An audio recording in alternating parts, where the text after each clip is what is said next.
Hello and welcome to my channel.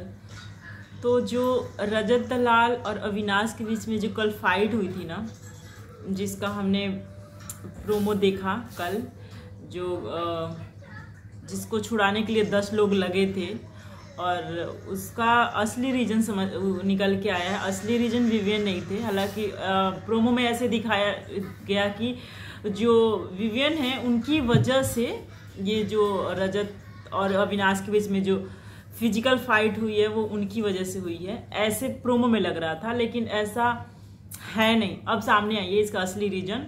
वो खाने के लेके बात हुआ था कि विवियन ने बोला कि ये क्या बात हुआ कि खाना बेसिक भी नहीं दे रहे हो। ये जैसे कि हमें पता है कि पिछले वीक तो नहीं कह सकते, 2-3 दिन से जो ये रजत है और श्रुतिका है ये जेल में थे और इनको मेन्यू डिसाइड करना था, हमें ऑलरेडी पता है। तो उसमें बहुत सारी चीज़ें हुई, इन लोगों ने कुछ दिया है, मेन्यू में लिखा ही नहीं खाने के लिए।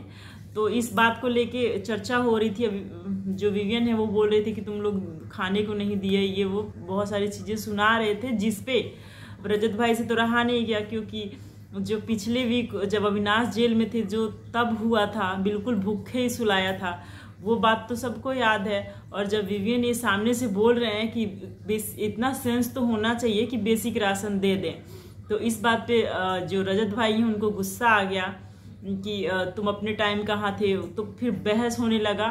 उसके बाद हुआ यूँ कि जो विवियन है उनको अब उनका तो काम है, वो बोल के निकल जाते हैं, ज़्यादा वो सुनते हैं नहीं किसी का, तो वो बोल के निकल गए। उसके बाद क्या हुआ कि ये जो झगड़ा था वो शिफ्ट हो गया।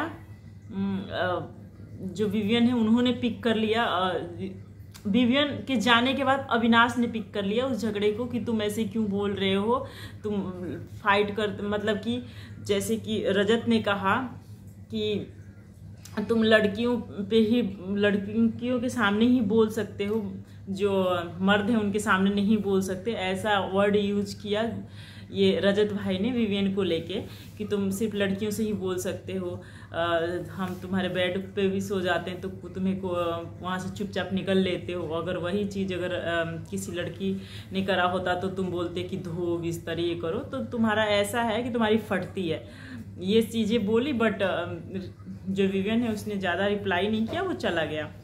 बट जो अविनाश है उसने पिक कर लिया लड़ाई और बोलने लगा कि तुम फट्टू है, तुम ये है, तुम वो हो।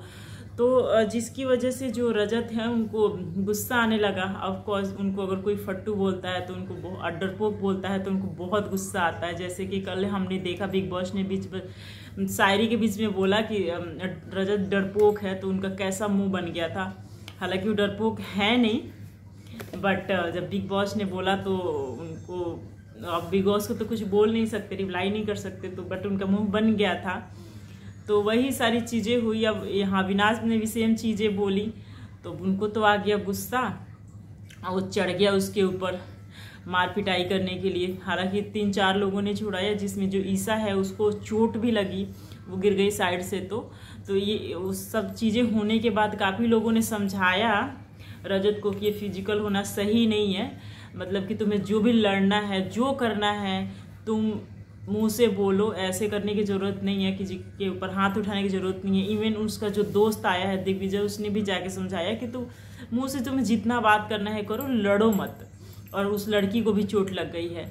तो उसके इतने लोगों के समझाने के बाद जो रजत हैं वो आए और आके भाई सबसे माफ़ी मांगा, या जितने भी लड़कियां हैं घर में उनसे माफ़ी मांगा कि भाई मेरा इंटेंशन नहीं था किसी को गिराने का या फिर किसी को चोट लगाने का। जो ईसा गिर गई थी उसके लिए, तो मैं अगर मेरी वजह से किसी को चोट लगी है तो मैं सबसे माफ़ी मांगता हूँ, घर की लड़कियों से माफ़ी मांगता हूँ। ये सारी चीज़ें उन्होंने आके माफ़ी मांगा। अब देखते हैं कितने लोगों ने उनको माफ़ किया है, कितने लोगों ने नहीं किया है। वो तो वीकेंड के वार पे जब सलमान खान आएंगे, लोगों से पूछेंगे, तभी पता चलेगा किस किस ने माफ़ किया है, किस किस ने नहीं किया है। तो इस पे आपका ओपिनियन क्या है, कमेंट करके बताइए। मेरे वीडियो को लाइक कीजिए, शेयर कीजिए, मेरे चैनल पर नए हैं तो सब्सक्राइब भी कर लीजिए। मिलते हैं नेक्स्ट वीडियो में, तब तक के लिए बाय बाय।